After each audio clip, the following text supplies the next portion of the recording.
Hello friend, happy kitchen চ্যানেলে সবাইকে স্বাগত। আশা করি সবাই ভালো আছে। আজ আমি তোমাদের সঙ্গে শেয়ার করব চিকেন ফ্রাই। প্রথমে আমি চিকেনগুলোকে ধুয়ে নিয়েছি, তারপর ছুরি দিয়ে এইগুলোকে একটু চেলা করে নিয়েছি যাতে মশলাটা ঢোকে। তারপর আমি এখানে জিরে, মরিচ, ধনে গুঁড়ো, কাশ্মীরি লঙ্কার গুঁড়ো, হলুদ, আদা রসুনের পেস্ট ও পাতিলেবুর রস ও সোয়া সস দিয়ে এটাকে আধ ঘন্টা মেখে রেখে দিয়েছি। তারপর আমি কড়াই এখানে তেল দিয়েছি, তেল দিয়ে এগুলোকে আমি ভাজা করে নিয়েছি।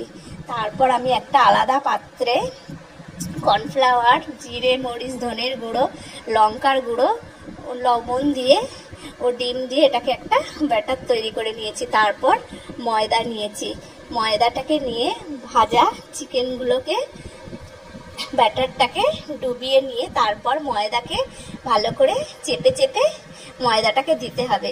যত ময়দাটাকে চাপবে তত সুন্দর ওটা সুন্দর হবে দেখতে। গাইজ, আমার চ্যানেলকে লাইক অ্যান্ড সাবস্ক্রাইব করো, আর বন্ধুদের সঙ্গে শেয়ার করে দাও। আর যারা করেছে ধন্যবাদ, আর যারা এখনো করোনি প্লিজ প্লিজ প্লিজ আমার চ্যানেলকে লাইক অ্যান্ড সাবস্ক্রাইব করে দাও।